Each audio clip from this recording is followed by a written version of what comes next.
Hi, I'm Teresa Gitonga. I'm from Kenya. I work in Kenya. I was born in Kenya, which is in Africa. So we start our story. Today we are talking about stories. We are also having a very interesting story about 1922. In 1922, there was this very interesting man. This man realized that there was some destruction of the forest to expand areas for agriculture. And realized then we need to do something about it. And tried to mobilize the communities. But he used a tool. He realized that the communities in Kenya, when they were harvesting, when they were planting, they had a dance that they were dancing for their crops. And decided, I will use that as a tool. Why don't we have a dance of the tree? And they accepted and said, yes, that's look interesting. And anyone who won was able to be rewarded. Women joined, men joined. This was a very interesting and intelligent man. And that's how community forestry started. Thousands and thousands of women and men were mobilized to plant. And when women danced very well, they were given some gifts. I came with one of the gifts that they were being given. When you dance very well, a dance of the tree, you are given something similar to this. Is it not interesting? Thank you. So that is in 1922. And they tell us about that man, the name of the man. Okay, that man was called Richard St Barbe Baker. And basically we're here today because thousands of people did the Dance of the Trees 96 years ago. So Richard St Barbe Baker, when he returned to the UK in 1924, he established Men of the Trees, which eventually became International Tree Foundation, to be gender neutral. And he dedicated his whole life to travelling the world, spreading a message of community action to protect forests, to plant and grow trees, and to lead a sustainable way of life. And by serendipity, we just happened to have this brand new biography that was written by Canadian author Paul Hanley, and it was only published last week. And we have the only copies that are currently available in the UK here today. So to find out more about this amazing man, you can go and see our wonderful colleague Paul on our stall by the window if you'd be interested to find out more. Thank you so much. That started in Kenya in 1922. We are now going to explore the key approaches of community forestry.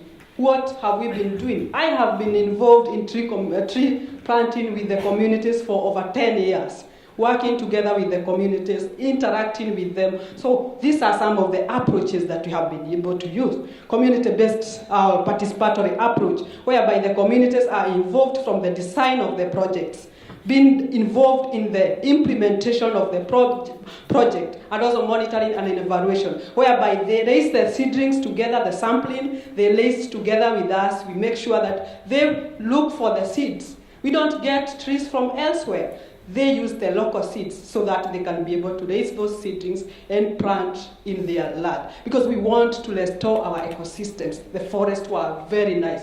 They used to be very good, but they have been reducing day by day. So we are using that, trying to restore our degraded area and our indigenous trees. So some of the key elements of a participatory approach, it's absolutely crucial to recognise the interlinkage and interdependency of livelihoods and the environment. So any effective interventions need to address both environmental and human well-being. And from our learning over 90 years, it's indigenous and local communities who are best placed to conserve and restore natural primary forests, which are critical in terms of carbon sequestration and generating rainfall. And as Teresa said, it's really important that reforestation is done with indigenous trees and ideally with seeds collected from the local forests. And one other important element is to ensure community land rights and access to forests.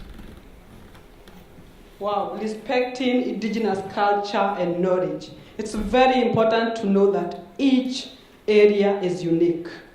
These communities have a lot of knowledge. They just need some unlocking. They just need to be given opportunities. I'm happy for the kids, those children that have been given opportunities. Let us give those communities an opportunity to give us that good knowledge that they have. Let us give them that opportunity because they have a lot of knowledge. We have seen them training us how to correct those seeds. They really understand when these specific trees, the indigenous trees, are flowering, have seeds. They know how to propagate those seeds. It's only that they need to train others. So we are working with them to train the others on the same. Okay, trees can play a really important role in ensuring the right of people to healthy and culturally appropriate food that's produced through ecologically sound and sustainable methods. Trees can also help people to define their own food and agriculture systems. Trees provide not only food, but they can also improve soil fertility, water catchment, and also provide shade for other crops. Community food forests are a really great example of how forest restoration and healthy food systems can go hand in hand. Wow, social inclusion. We need to include men, women, young, disabled in this work. You cannot be able to succeed if you exclude some people in this. It's very important to know that women and men priorities are different. Responsibilities are different based on different countries and different regions. In Kenya, we have about 42 tribes. And you realize that women's priorities are different when it comes even to choosing the type of trees to plant on their lands. You realize women will choose fruits, men will want those trees that they can be able to sell very fast and get money. So you have to make sure all of them are involved. You involve them in decision making. That's how you will succeed. Okay, we've already heard about the importance of involving young people, and it's absolutely critical. And it's also important to raise wider community awareness of the local and global importance of conserving and restoring forests. Planting trees is not always an easy choice for smallholder farmers, so it's really important to help promote awareness and to promote livelihood alternatives that can go alongside effective forest restoration. Community governance. Let me give an example from Kenya because that's where I come from. When the communities have been involved in decision making, I know it is the same. If you give the communities an opportunity to make decisions and having clear governance from village level, then you are very sure that you will be able to succeed. Because one thing is that they will own the initiatives that you are doing. They will be able to own it, and there are clear guidelines on how to do it. In Kenya, we have community forest associations. Community forest association co-manage forest together with the government. So from the time they were established in 2005, we have seen changes. We have seen that at least there are no fires that used to happen because at least they feel like they are part of it. You can see that there is no much degradation because they feel that this is our forest. When they realize that this is our forest, this is our resource, then you are likely to succeed. Okay, community capacity building is critical for two reasons. Firstly, on the ground, we're all learning, and it's really important to provide training and support, particularly to lead farmers, to support farmer-to-farmer exchanges, community exchange visits, to really learn from each other and learn good practice. Secondly, it's absolutely crucial to help build civil society, to strengthen civil society in the face of deforestation, rampant deforestation, and unsustainable land use that's being led by corporations and governments. The communities, we have the local economic development. Most of the communities that we are working with are making money out of planting the trees, integrating trees together with the crops. Most of them, maybe the avocados that you are buying from your supermarket, there's a possibility they come from Kenya. The tea that you are using, maybe there's a possibility it comes from Kenya. And it is from these small-scale farmers who are doing it, who are farming it, and they are able to make money out of that. Integrating trees together with the farming system reduce pests. So it is different between, if you have a monoculture, there's a possibility of getting a lot of pests. But when you integrate trees with all those diverse of crops, all those, you don't need to use pesticides. So, and you will be able to get very clean and organic crops. So we are doing that training. We are trying to encourage our communities to plant trees on their own farms. And also the women are creating sometimes, they are able to, initially or in some of the parts in Kenya, you'll find women going for very long distance in search of fuel wood. Kilometers and kilometers going to get fuel wood because 80% of Kenyans are using fuel wood as a source of energy. So they go very far to get fuel wood. So when they plant trees on their own farm, then they are able to create time to come for our training. They are able to start income generating activities. So we are training them. Plant trees on your own farm. You will not go and put pressure to the forest. And they are also making money because they are also selling. They will be able to sell those trees to other people, sell firewood, all that. So this is improving the economic development.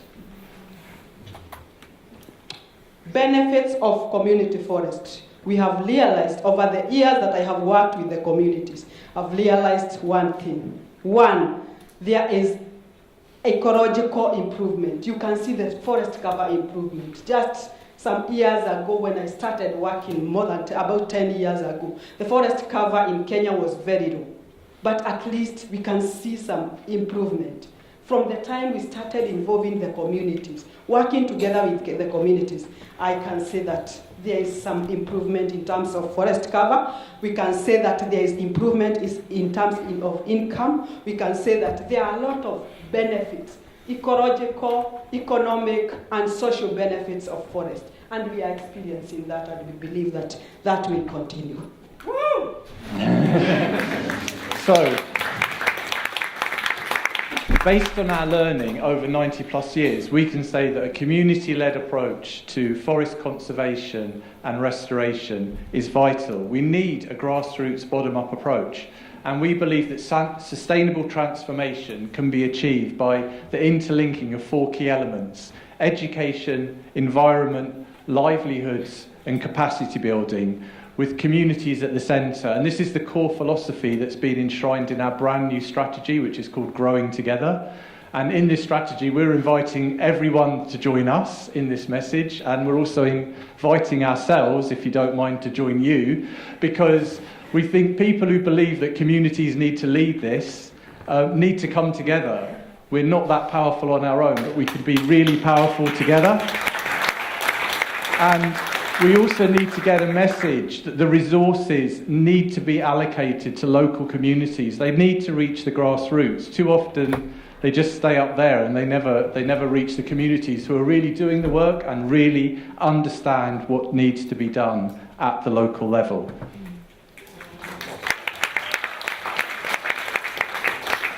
I'm leading a campaign in Kenya whereby we are planting 20 million trees in Kenya to celebrate our centenary in 2024. And we have not left young people behind. We are working with one of the pillars of our campaign is to work with the young children. If you ask the young children in Kenya right now to give you just 2 species of trees which are indigenous, most of them will not tell you, because they have not been able to find the indigenous trees. Most of them were degraded. They were deforested. So we are trying to make sure that the children plant trees in schools, and as they grow together with the trees. And we have a program we are calling My 20 Trees and Me Growing Up Together. They plant 20 trees, and as they grow up, the trees grow in them, and they have a reason to go back to their schools to check their trees. And in the UK, we have a programme for primary schools which is called Tree Power, and that's really about inspiring children to care about the natural environment and to inspire them to take action to protect it. And we're just about to produce a new resource which is called Healthy Food, People and Planet, which is actually looking at what food is both healthy for the environment and healthy for us to eat. And you'll often find the answer to those questions is the same. And just to finish. Thank you so much. This lady here is called Professor Wangari Maathai. She's the one who taught me how to plant trees. I worked with her for 5 good years. When I left school, I went and worked with her in the organization she started. And she taught me the practicability from the theory to practice on how to plant trees. And I want to finalize this with her quote. We owe it to ourselves and to the next generations to conserve the environment so that we can bequeath our children a sustainable world that benefits us all. Thank you so much. And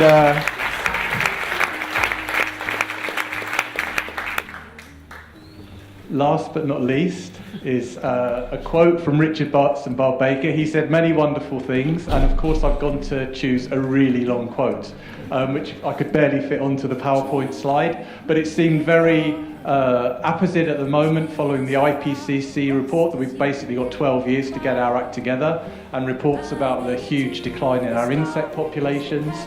And this is one of his dramatic but also very important calls to action. This generation may be the last to exist in any semblance of a civilized world, or that it will be the first to have the vision, the bearing, and the greatness to say, I will have nothing to do with this destruction of life. I will play no part in this devastation of the land.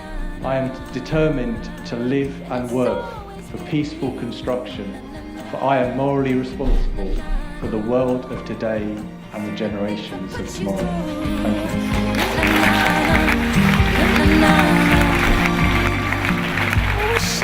Thank you.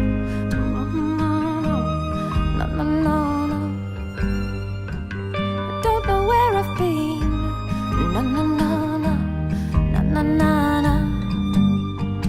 We've been through every scene.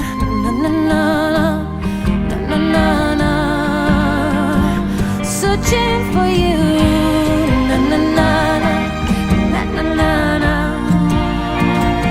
No one but you. The things I put you through.